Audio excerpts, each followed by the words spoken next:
Hey there, my friends. Welcome back to another episode of the podcast. I am Janine Alley, and today I am talking about how to like you. I think that is really important. I know I like you, but I'm not sure if you do. So that's what we're talking about today. So before I dive into the content, I have something super special for you.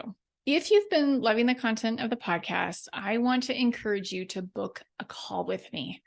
I want to hear from you. I want to hear about your story. I want to hear about how I can help you.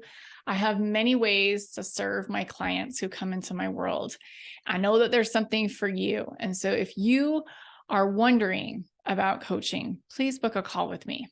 You can do that at janinealley.com/breakthrough. I have all different levels of support that will literally work for you. I promise you. So just book a call with me. I'd love to hear from you.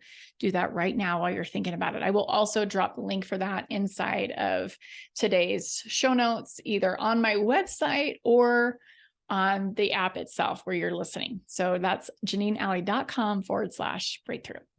Okay, so I was actually on a sales call with a woman who was interested in coaching, and I asked her why she reached out. And her answer surprised me a little. Not that she said it, because it was relatable to the old me, but it surprised me though, because she recognized it and she was so aware of it. So what she told me was, I reached out to you today because I don't like me.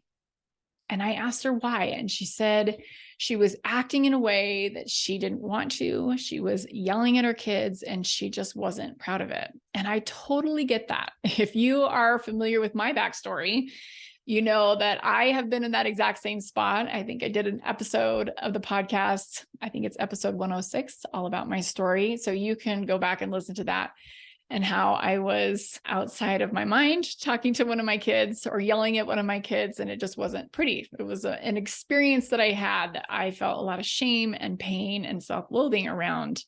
And I think that that is relatable. But I also know that when we behave in this way, when we're not proud of ourselves, we do have options. Beating ourselves up usually is our default option. But besides that, we have options. But I do want to talk about the beating yourself up option first, because so many of us do this. We end up hating on ourselves when we behave in a way that we don't like. And there really is no upside. We think there is, but there isn't. We think if we beat ourselves up enough, then we'll change.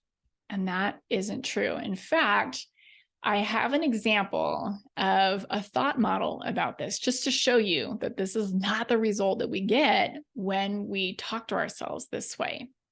So if your circumstance is that you interact with your kids and you say words to them and you use a tone of voice that you don't like, that can be, we're just going to put that as our circumstance today. When we do this and we're beating ourselves up, we have conversations in our head or thoughts that sound like this. I can't believe you behave this way. You are out of control. No one talks to their kids this way. Okay. And on and on and on it goes, right? When we have that conversation in our heads, in fact, you can kind of rethink those thoughts with me. I can't believe that you behave this way. I can't believe that you just said that or just did that. Think about the emotion that you feel. For me, it's shame. That is the emotion that comes up. It could also be self-loathing. It could be disappointment. There's a lot of emotions that are there, but I'm just going to stick with my emotion because that's how I'm doing this model. And of course, when I feel shame and I'm thinking the thought, I can't believe you behave like this, what our brains do is it goes to work trying to find evidence to prove that thought true, because it's something that we're believing in the moment. And that's what our brains are good at. They're really good at finding evidence for thoughts that we think. So of course, we're going to continue to beat ourselves up. We're going to continue to find fault with ourselves. So much of our focus is thinking about how we stink at being a parent, for sure. Okay. And of course, the result that we get from those actions is we just continue this punishing and vicious cycle. We're not learning how to be more in control of ourselves. That's not where our energy is channeled, not in this model anyway. And oftentimes when this is our default, this is the one that's leading out. Okay, now we do have options. I mentioned we can use this information to change. That is an option. Okay, so we can take a look at our behavior from this place of curiosity and compassion, and we can make changes. We can read books, we can talk to professionals, we can get coached. But when we're feeling shame or self-loathing, we just want to hide. But that's not how we learn how to be more in control of ourselves, when we're hiding. Okay, so let me do another model just to show you how this would look. Okay, so our circumstance is going to stay the same. We have interaction with our kids. You say words to them, or you use a tone of voice that you don't like. Your thought can be, I'd like to change this. I'd like to get some help. And in this space, I know when I think that thought to myself, I'm super curious. I'm feeling more empowered. And from that space, the actions that I'm taking is I'm looking for solutions. I'm asking questions. I'm doing some research on the internet. And when I start to gather some resources and bring them into my world, and I'm studying them and I'm applying them, my result is I start to change. I just shared with you 2 different thought models. If you want different results, you want to be looking at your thoughts. And as human beings, we are complicated. We have thousands of thoughts, right? We're always living in more than one thought model at a time. So you're probably thinking both thoughts. You might even be thinking, I want to change this. And I can't believe you behave like that. Maybe at the same time, but I want you thinking, what is the dominant thought? What is the thought that is your default? When you're not paying attention, I know I used to default all the time to the beating myself up conversation. That's where we're usually more reactive. And I think one of the things that was really hard for me, and I think it's hard for a lot of women who are feeling burned out, is that they feel like the real them is buried under their stress and their overwhelm. I want you to know that even though these are thoughts that you have in your head, they are not you. We have patterned thoughts that continue to recycle and are rehearsed in our mind over and over again, because at one point they served us. And so we think, oh, this one's useful. We'll keep thinking it. But it doesn't mean that that is your intentional thought. And oftentimes when we illustrate these thoughts, when we shine a little bit of light on these thoughts, we're like, hey, that's not a thought that is serving me anymore. That's when we bring our conscious brain to the table. That's when we bring ourselves to the table and we can start making choices. But I know for myself, when I was behaving way more reactive than I behave now, I wished my kids knew the real me. And I spent a lot of time wishing things were different, wishing I could change my circumstances. Not that I wished that my kids would go away, but what I wished was that I wasn't so busy. I blamed a lot of the way that I felt, so the stress and the overwhelm that I was feeling, on my circumstances, which felt overwhelming to me. But do you see how I skipped a step? I felt like my circumstances were creating overwhelm, but your circumstances can never create overwhelm. Your circumstances generate thoughts that generate overwhelm. When I was overwhelmed, I was thinking things like, I'm so busy. My life is so crazy. I have so much to do. I just recently did a masterclass. It was actually a masterclass that I did last month on being an emotional child. So when we are in emotional childhood, we think our circumstances dictate our results. It's not an insult. We all live in emotional childhood from time to time. But I'm so busy is not a circumstance. That's a thought that we think. Another thing that I was thinking is, well, someone has to be the responsible one. I'm so busy, or thoughts like that left me with my game face on all day, every day. And I felt really far removed from who I really was, because all I was focusing in on was getting stuff done and orchestrating the grand plan of my life and making sure that people were fed and people had clothes to wear and people were kept alive, really. But I was not super focused on who I wanted to be or how I wanted to show up when I was thinking, I'm so busy all the time. And because that was the life I was living day after day, I felt like my kids didn't really know my fun-loving self because I wasn't thinking fun-loving thoughts. And it wasn't because of what I had going on. It was because of the way I was talking to myself all the time. I remember talking to my sister one time. This was many years ago, but this conversation has stayed with me. We were talking about what we were like as kids, not super young kids, actually, but like high school kids. And I remember she said she was so mad at me when we were in high school. My sister is adopted, so she's only 9 days older than I am. And we were in the same class, the graduating class in high school. And she was so mad at me because I didn't seem to care about all the serious stuff or the things that she took really seriously in her life.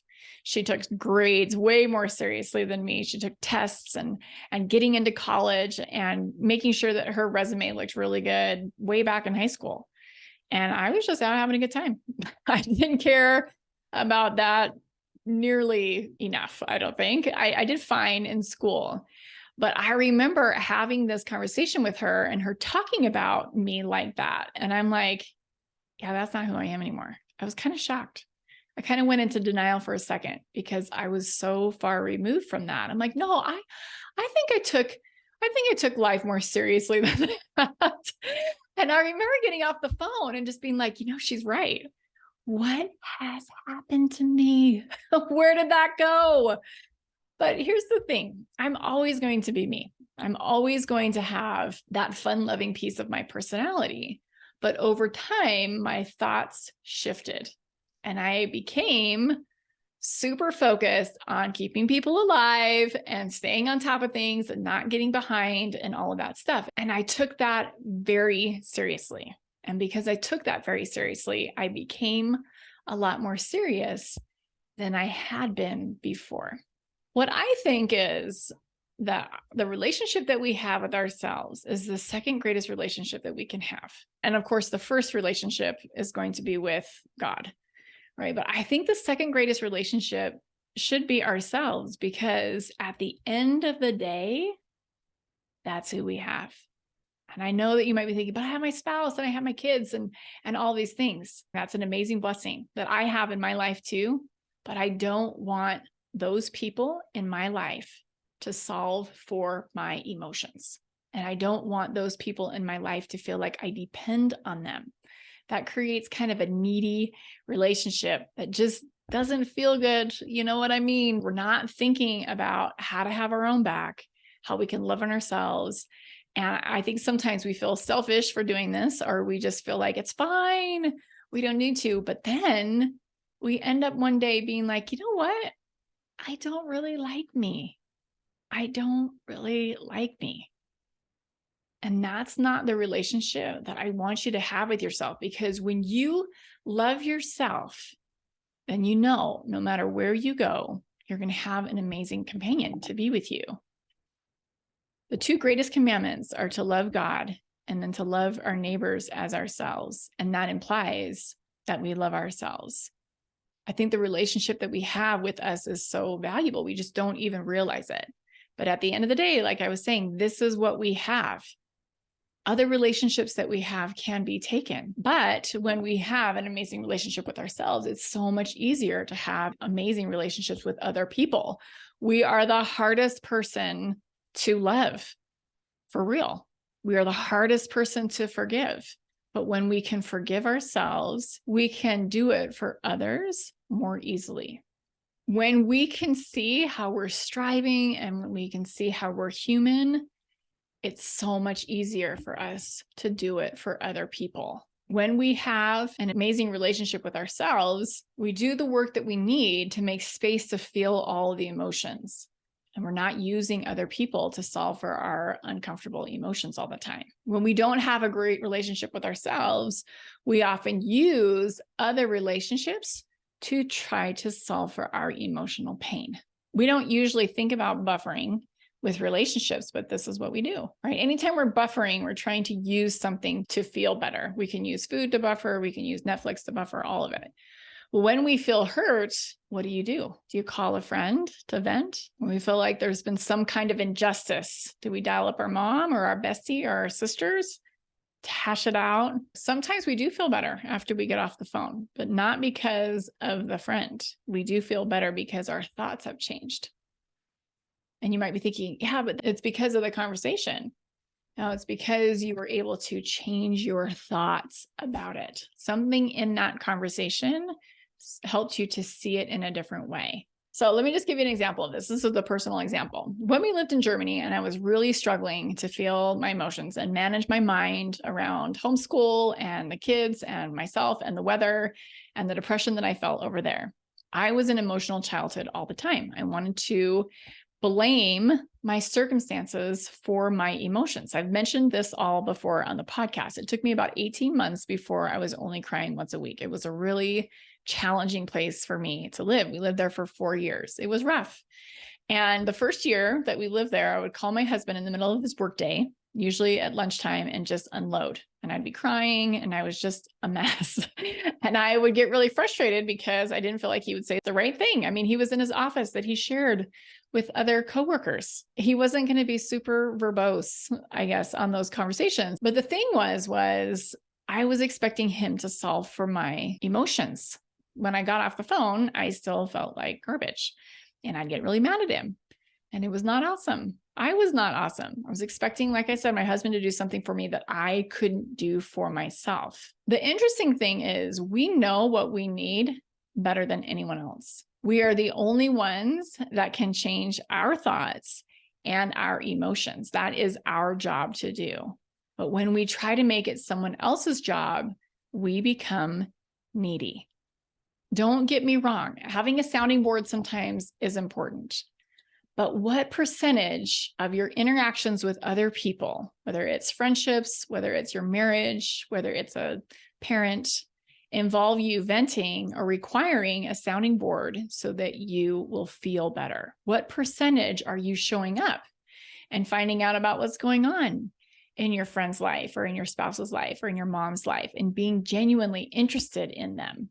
I think having friends is important 100%, but what kind of friend are you? Are you trying to use your friends or your spouse to feel better? When we have friends who do this, what does this do for our relationships?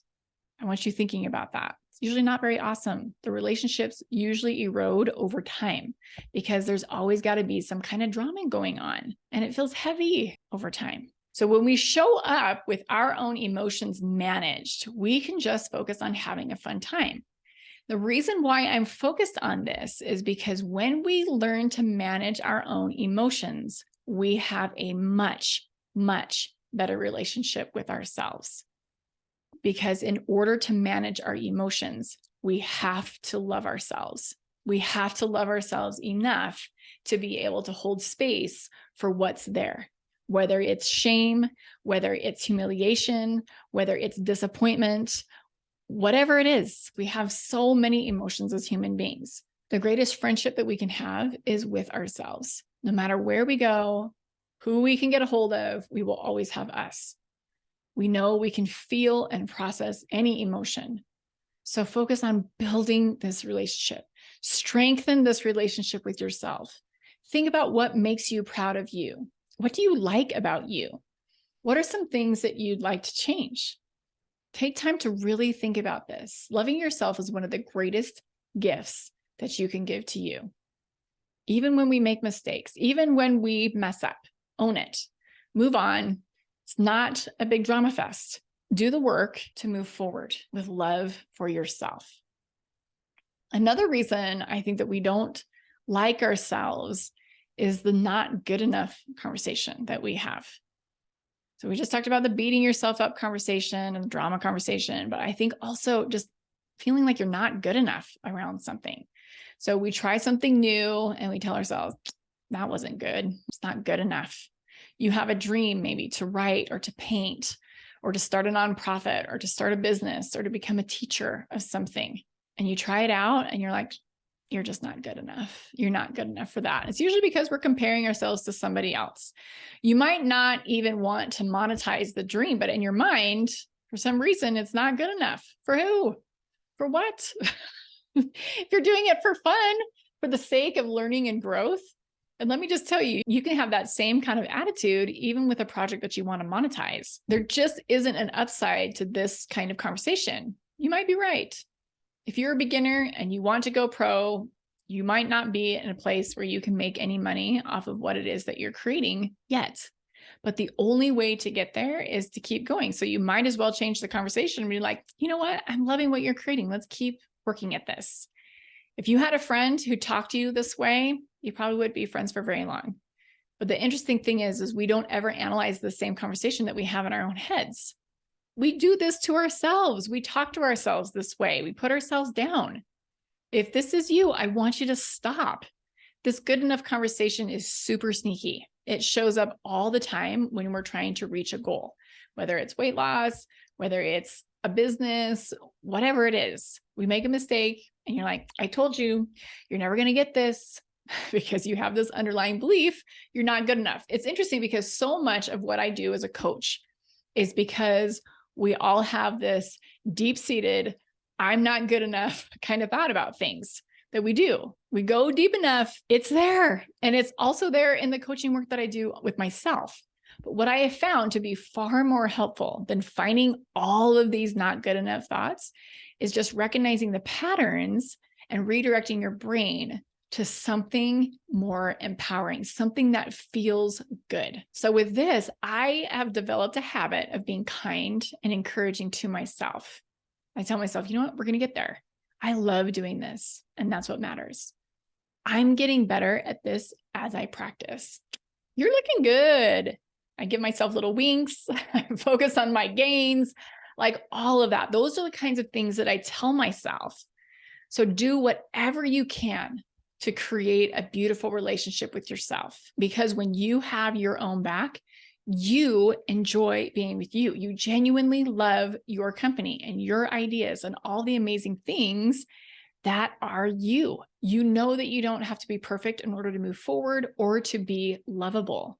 It feels so much better to stay objective and to keep learning instead of blaming yourself or beating yourself up or not taking responsibility. Okay, that is what I have for you guys today. I hope this episode of the podcast was helpful. If you loved it, I would love it if you shared this with one of your friends. Just blast it out. Blast it out to social media if you feel like, oh my gosh, I totally relate to this conversation about not liking me, because I think we all do it. I think we've all been there where we just don't like ourselves very much. So hopefully this was helpful, and I'd love it if you shared it. And lastly, if you would love to get coached by me, I would love to coach you. So head over to JanineAlley.com/breakthrough to book a one-on-one call with me, and I will help you to figure out the best way you would love to be supported on your journey. Okay, my friends, have a beautiful rest of your week. We'll catch you guys soon. See ya. Bye.